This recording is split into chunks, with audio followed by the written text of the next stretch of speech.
Hello and welcome back to Sunny Morning, and right now we've got something very special for you. We're going to be talking about today's romance topic. So this topic affects all of our lives, and with marital and relationship breakdowns at an all-time high, Sunny Morning's resident expert, Silvia Reza, is here to discuss what couples can do to sustain a loving and caring relationship.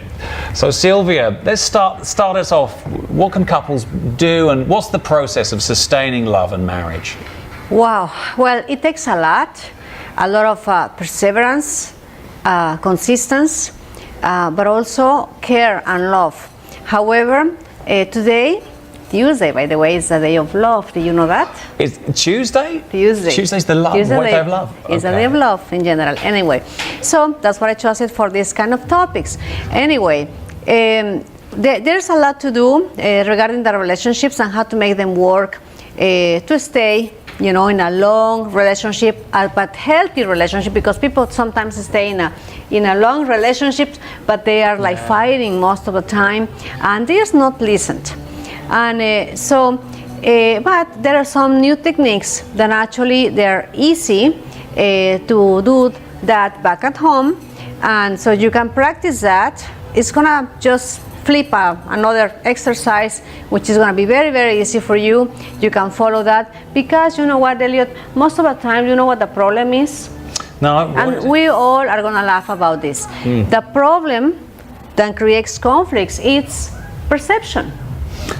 Perception, or how we perceive each other? Exactly. Okay. That's the capacity, the cognitions that we as humans have. Women have different cognitions from men, of course. It's the way we perceive things. We can actually look at any event you name, you think of, like you can think of one. Can you bring me one example of how, I don't know, just a little one? It doesn't matter if it's a conflict like or a not. perception. It's like how you perceive, like say how she perceives him, like, right, for example, like she regarding one event, one episode, like let's say something very simple. Honey, let's go to a restaurant. What do you want to eat? What do you want to eat? I know, that's a classic, right? It's like, which type of food shall we have tonight? Exactly. And then what she says. Okay, what does she say? She's like, oh, I don't know, I'll leave it up to you. Right? Exactly. Exactly. So just in this little example, guys, okay, what the woman perceives is why he cannot be creative enough. He knows what I love. He knows what I like. Why he cannot bring me to some place that he knows that I totally love? And guess what? The man, how is the man? What is the man thinking? Speak for them, please. He's like, why do I always have to choose? Right? Why is it always on me? Okay, so that's one of the things. And the other one, Elliot, that I know that some men have shared with me, is that they don't know what to do, because they are bringing their wife out and she's unhappy and they don't know why. And the reason why she's not happy is because she's not gonna go to the place that she would like to go, but she never said that, so he wouldn't know. So it's about perception, and he's very happy jumping around until he turns around and look at her and is like, why is she unhappy? She's not having such a good time. She's not having a good time, but what did I do wrong? Yeah. And then, but anyway, this is just about a little example, but of course we can come out with really heavy ones, but for now this is good enough. Anyway, so what do we need to get started as a couple? First of all, we got to understand the difference of how we perceive things. It doesn't matter what it is, but not only this, it's also one perception can bring us into a conflict, because in the case of this unhappy wife, because she didn't really say what exactly she wanted, and he was supposed to read her mind, right? But then he gets out of this little example, he can get very insecure little by little, and he will have fear. Believe it or not, he will have fear to confront or tell things to his wife, because she might be mad at many times.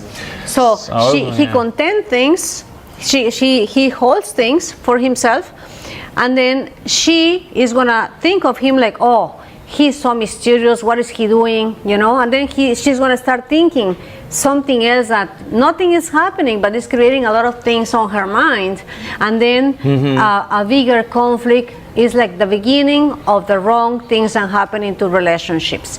And where did we depart from? From going out to the restaurant. Yeah, something right? as simple as that, right? Can create a sort of I don't know the word, I don't like to use the word like a psychosis, but it's something more of a habit, something, a norm between them, right? Because that leads to something else, exactly. right? You know, it triggers, there's triggers, right? Exactly, and then an action causes a reaction and vice versa, in both sides. Yeah. So, but now, watch this. So that's why let's begin with a mind cleansing, and then I will talk about some steps you can follow in order to create new dynamics, focus on better results. Sounds good? Okay. What do you and your partner have in mind about each other? Let's run through a really nice and simple exercise that you can do together. This is very important, guys, because we're going to have fun together, all right? So anyway, let's go with a table box that I prepared for you, and over there you are going to see the example of John and Mary, right? This question, I'm going to throw this question for the two of you at the same time, okay?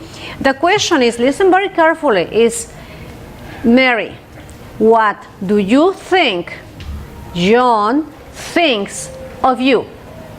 And write it down, please, just like in that table, in the exercise, an example that I gave to you over there. And same thing for John. John, what do you think Mary thinks of you? And please write it down, guys. Do it. It sounds silly, but as silly as it sounds, it works, and it actually could improve your relationship over 80% if you actually do such a simple exercise like this. And doing it, obviously, you know, not once a year or on your anniversary. I mean, how often, right? Quite frequently? Yeah, depending. Well, this is like for you to basically start realizing where are you standing at, because sometimes with our own perceptions, like, we can start resisting to the real fact or the real truth. Let's say in the same example of the table, Elliot, if let's say that John says, well, Mary thinks of me that I am a liar. Okay. And if John is a liar, if he really is a liar, then of course he's going to have to be responsible or take responsibility on changing things, because of course he's getting uncomfortable. He's getting really mad and upset because she is calling him a liar, but actually he's been lying. Then he must take responsibility. Now, on the other hand, all right, if he's not a liar and Mary, out of the perceptions, is really just thinking that he is a liar, but he's really not, it's just her own situation, then of course in the down below in the exercise table, it says, how does that make you feel? So if you are not a liar and you're being called a liar, how does that make you feel? And when you come up with that, well, it makes me feel disappointed, makes me feel sad, maybe feels very angry, then of course, then Mary will have to take responsibility on that. So, are you following me with the exercise and the example? I think this is really well illustrated what you're doing, and I love the idea of taking that responsibility upon yourself, because instead of getting defensive and putting up your barriers and then getting like with each other, it's that process that I think a lot of people miss that, right? Absolutely. So then let's come up with an example for a woman. So let's say that Mary says, well, he thinks of me that I am a controller. Okay. Right? Because that's very typical. Then, if it's really true, what have you done for him to think of you like that, right? And you take responsibility on it. But on the other side, if you are not a controller, then John will have to take responsibility on not pushing you or stigmatize you like that because you are not. Okay, well, great. I mean, we're going to go into this exercise, and when we come back from this short commercial break, we'll have a review so you can understand more about accepting the responsibility.